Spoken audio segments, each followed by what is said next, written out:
Shri Vinayak Suzuki कुडा गणेश चतुर्थी निमित्त special offer, loan आणि exchange offer. कोणत्याही कंपनीची दुचाकी एक्सचेंज करून सुझुकीची प्रीमियर दुचाकी घेण्याची सुवर्ण संधी। अधिक माहितीसाठी संपर्क साधा 9423 98 97 81 आणि 9423 98 97 82।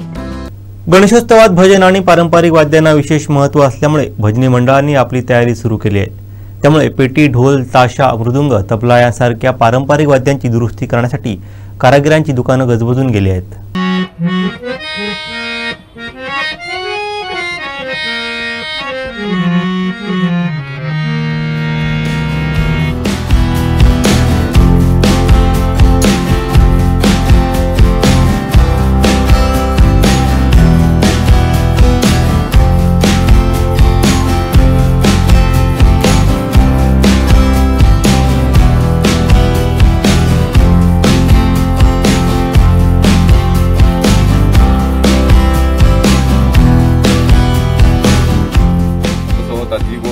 लहान जे असत ना ते पेटक्या हार्मोनियमला तसं आहे, तसं वाद्य चांगलंच असते, जुनं आहे ते। आता नवीन इलेक्ट्रॉनिक झाल्यावर तसं स्वराला चांगलंच आहे, त्याच्याबद्दल मी म्हणत नाही, ते चांगलंच आहे, पण ती जुनाचा जुनाच शेवटी, जुन्याला जो गोडवापणा आहे तो त्याला नाही। पण इलेक्ट्रिक हे सोपं पडलेलं आहे सर्वांना आणि यूज करायला चांगलं आहे, तसं काय मी काही खराब म्हणत नाही। ते स्वर आहेत ना ते आता कसा स्टुनरचो या असा म्हणजे स्वरात जे लावचे असतात ना त्याप्रमाणे असते। हे म्हणजे सी म्हणजे काय पांढरी एक, सी फुली म्हणजे काही एक, डी म्हणजे पांढरी दोन, डी फुली म्हणजे शार्प म्हणजे काही दोन असे असतात। जी म्हणजे काही चार, हे म्हणजे काही पाच। मग तुम्ही अजून मोबाईलच्या ॲपवरती तुम्ही स्वर कसे बसवायचे हे चेक करता? हा, चेक करता। मग त्याच्यासाठी काय पेटी घ्यायला मिळत नाही, पेटी 17 घेण्यापेक्षा ते मोबाईलवर ट्यूनरवर पटकन हे केलं का मग पेटीला बरोबर जोडता आणि हे स्टँडर्ड असतं 440 स्केल।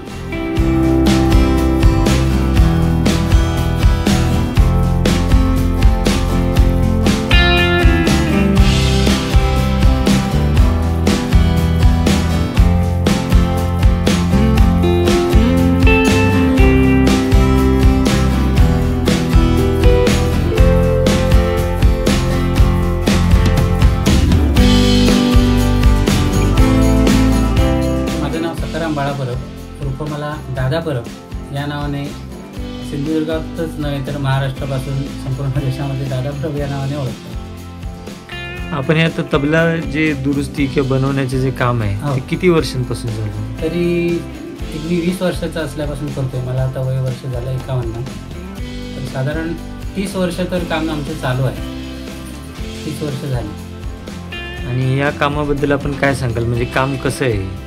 नाही, काम सुंदर आहे, कारण माझे या क्षेत्रातले खरे गुरु कैलासवासी कृष्णा पवार बुवा यांच्याकडून मी सुरुवातीला तबला स्वरात कसा मिळवायचा हे मला सुरुवातीला त्यांनी शिकवलं। मी तेव्हा साधारण 12वी माझी होती, 12वी झाल्यानंतर तर त्यांच्यासोबत मी जेव्हा वाजवायला जायचो कीर्तनाला वगैरे, तर त्यावेळी मला ते कोणी सांगायचे की तबला कसा लागला पाहिजे आणि त्याविषयी ते मला माहिती द्यायचे। आणि त्यानंतर मी मुंबईवरून काही माझ्या खास वाजवण्यासाठी पुढे आणायचो, मग त्यासाठी ते स्वतःला पुढे घ्यायचे आणि मग ते आम्ही पुढे जेव्हा बसवायचो त्यावेळी ते मला सांगायचे की हे असं केलं पाहिजे, हे असं केलं पाहिजे, असं ते मला त्यावेळी सांगायचे। त्यावेळेपासून मी सुरुवातीला पहिल्यांदा आम्ही 3 किंवा 4 पुढे आणायचो, एक ठराविक माझ्याबरोबरचे काही लोक वाजवणारे होते त्यांना आम्ही पुढे द्यायचो। नंतर मग त्याचं प्रमाण वाढलं, 10 पुढे झाल्या, मग आम्ही स्वतः सुरुवात केली, स्वतः पकवाज मग आणायचो मी। त्यावेळी मी सुरुवातीला पहिला पकवाज आणला तो 1800 रुपयाला आणि ढोलकी आणली ती पहिली 700 रुपयाला, मग इकडे मी 800 रुपयालाच विकायचो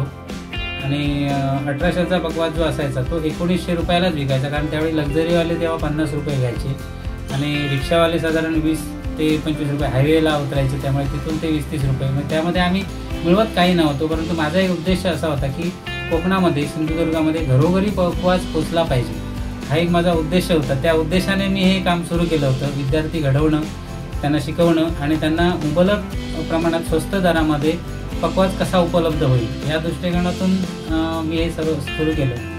तर आज इथपर्यंत आलो की आता वर्षाला आम्ही दर सीझनला गणपतीला किमान 400 पकवाज आम्ही रिपेअर करतो. 400 ते 450 पकवाज रिपेअरिंगचे होतात आणि नवीन पकवाज आम्ही 100 ते 125 पकवाज विकतो. त्याशिवाय ढोलकी, तबली हा प्रकार तर आहेच. आपण काय काय बनवता इकडे नवीन? तबला, पकवाज, ढोलकी आणि तबल्यामधले जे वेगवेगळ्या स्वराची तबले आहेत ते काळी 2 टीप, काळी 4 टीप, काळी 2 स्वराचा तबला, त्याला ढाला तबला असं म्हणतात. पकवाज वेगवेगळ्या प्रकारचे, सफेद 4, सफेद 3, काळी 2, सफेद 1, सफेद 2, काळी 1 अशा प्रकारचे सर्व इन्स्ट्रुमेंट आम्ही आता स्वतः इथे बनवतो. आणि आता सध्या म्हणजे जुनी जी त्याची वस्तूची किंमत असायची आणि आताची किंमत याच्यात काय फरक पडला? खूप फरक पडला आहे. पूर्वी काळी कसं होतं की ते हाताने पकवाज कातले जायचे, हाती काम असायचं, तर ते आता सगळं मशीनवरती केलं जातं. आणि पूर्वीच्या काळी कसं त्यावेळेला एवढी किंमत नव्हती या इन्स्ट्रुमेंटला, पण वाजवणारे पण मोजकीच लोक होती. आता तसं नाही, आता वाजवणारे पण पुष्कळ झाले, लेदर पण महाग झालं. कारण हल्ली पुण्यामध्ये पण हल्ली एक मोर्चा निघाला होता की त्यामुळे वादी जी असते ती शॉर्टेज झाली. त्यामुळे आम्ही सुद्धा नायलॉन वादी पण वापरतो आणि हे पण वापरतो, चांबड्याची पण वादी वापरतो. तर पूर्वीच्या काळाच्यात आणि आताच्यामध्ये हा खूप तफावत आहे. आताच्या किमती त्याचे 4 पट वाढलेले आहेत सुरुवातीच्या काळापेक्षा. पण हे वाद्य जी ती आपली सांस्कृतिक वाद्य आहेत, जुनी परंपरा. पारंपरिक वाद्य. मग ह्या बदलामुळे त्यांच्या विक्रीवरती किंवा इतरवरती फरक पडतोय का? नाही, आता काय झालं, नवीन स्केल चेंजर तबला आला, त्याच्यानंतर सिंथेटिक म्हणून एक वेगळं हे आलेलं आहे.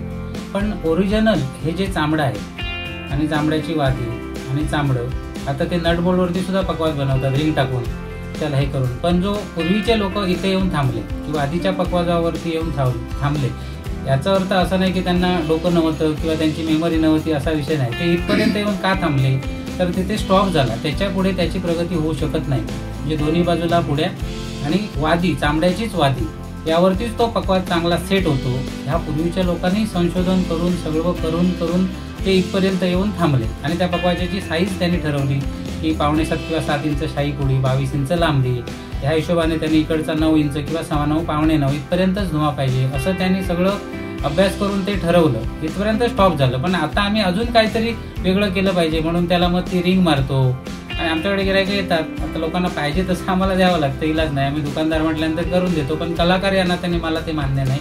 कारण जो पकवाज, वादीचा पकवाज वाजवताना जो फील येतो तो त्या रिंगच्या पकवाजाला येत नाही. कारण तो कच्ची वाजवल्यासारखा होतो किंवा ढोलबिल वाजवल्याचा फील येतो. त्याच्यामुळे वादीचा पकवाज हाच योग्य आहे. पूर्वीचे लोक तिथेच येऊन थांबले आणि तिथपर्यंतच योग्य आहे. आमचे दिवसभरातले सर्व अपडेट्स, ताज्या घडामोडी आणि थेट लाईव्ह पाहण्यासाठी सबस्क्राईब करा, लाईक करा कोकणचं नंबर 1 महा चॅनल कोकण 7 लाईनचं YouTube चॅनल.